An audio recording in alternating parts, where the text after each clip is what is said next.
last time where the whole family is subdued about the article that had come out in Vanity Fair. And the whole family is like, well, what are we going to do now? I mean, clearly there's nothing we can do. She's just going to go on her merry way and do whatever she wants. So why even bother? Now, it's early September 2017. Kate has just become pregnant for the third time. And as was her misfortune, every pregnancy is terrible. She gets so sick. So you can imagine that as she's suffering through yet a third pregnancy, in the same manner that she suffered all along, she's probably going to reduce her social calendar and try to just take care of herself and get well. Tom Bauer writes that, prone to sickness and pregnancy, Catherine understandably curtailed her public appearances. But then, more importantly to Meghan, since the Vanity Fair article had increased the Cambridge's suspicion of Meghan, the actress discovered that her neighbor in Kensington Palace had even less time for her than before. So couple it with the fact that, she could very easily say it was a pregnancy. And I mean, it was. She was very sick. But also, what a great excuse not to have to hang out with this person who you are like, I don't like you. And I think that you are a great big fake. So excuse me while I go have my morning sickness. By then, this is so interesting. By this point, Harry has begun to trot Meghan around to family members so that they can get to know her. And he had introduced Meghan to Diana's two sisters, Jane and Sarah, and Diana's best friend. What is wild to me is that he assumed everyone would also buy the whole Meghan is Diana 2.0. She suffers the same. She's the same innocent thrown into an ocean of royal uppityness. And he tried to point out to Diana's family and friends, isn't she just like Mummy? Don't you see it? And they were like, no, not even a little bit. And he was disappointed because no one agreed that his vulnerable mother had anything in common with his girlfriend. More discomforting for him, they thought Meghan would not fit in with the royal family. Like immediately they were like, no, it's not going to work. And the thing is that every newcomer has had their problems in the royal family. It isn't like, Meghan was the only person to struggle to fit in.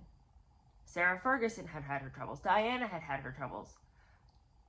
Princess Anne's first husband had his own issues trying to fit into the family.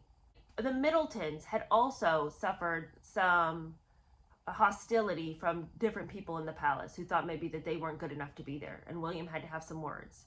So this idea that it was singularly odd that people would attack Meghan as not being ready for the royal family, that was kind of par for the course, I think. But what is talked about here is not just the usual reluctance to let an outsider in, but like a deep fear that she never could fit in. Like with these other people, it was like, oh, the learning curve's going to be steep for that one. But with Meghan, it was like, she doesn't even want to learn. We're not, there's no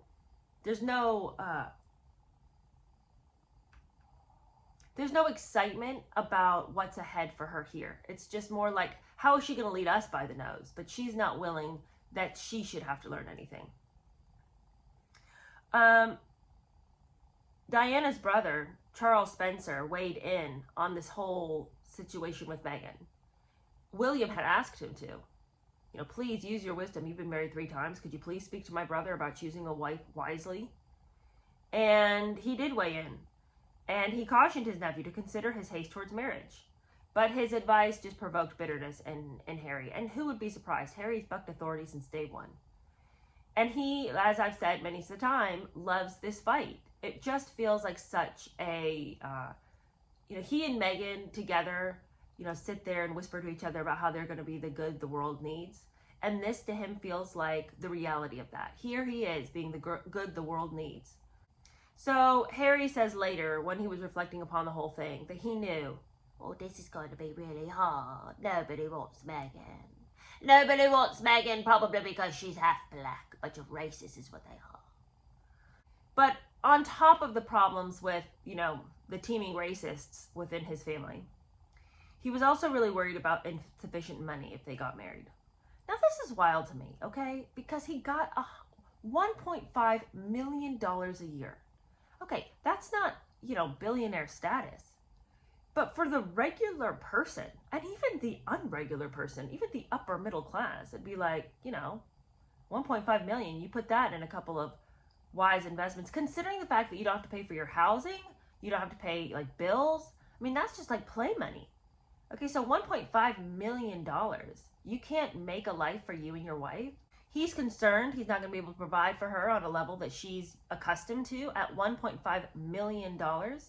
Because it was also clear that Meghan's acting career was 100% over. He couldn't rely on that. So he's worried about the family, saying that she's, never going to make it in the family. He's also worried about her, pressure from her, that he's not going to be able to provide the lifestyle that she had joined the royal family just to have. She for somebody who says that they know a lot about the world, they don't seem to know a whole lot. For this, worldly woman who, spent all that time in Argentina and who was some sort of, world studies major, how does she not know that it's not like the royal family are not billionaires? I mean, yes, his name was going to get her places, but financially, didn't she know that there was going to be some cap on what she can spend? Catherine never seemed to have a problem understanding this. And I think it is because of how she grew up.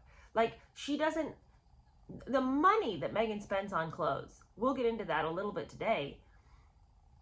I don't understand where she got off thinking she could spend this kind of money. She doesn't seem to understand the royal finances. Well, Harry is trying to figure out what to do about the money thing.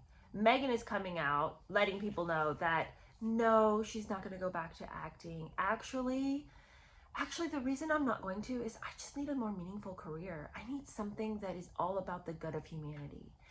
And I just feel like I need to take a step back from acting. Well, the thing that was really hard for Meghan right at this moment was that she's going out and saying, I'm choosing to step back. She also knows that she actually isn't choosing to step back. It still is not official that she and Harry are engaged. So she's feeling a lot of mounting pressure because Harry's worried about how they're going to do financially. She's in this like limbo, sort of. And she's worried about that because nothing is 100% official. She hasn't sealed the deal yet, but she's so close to it.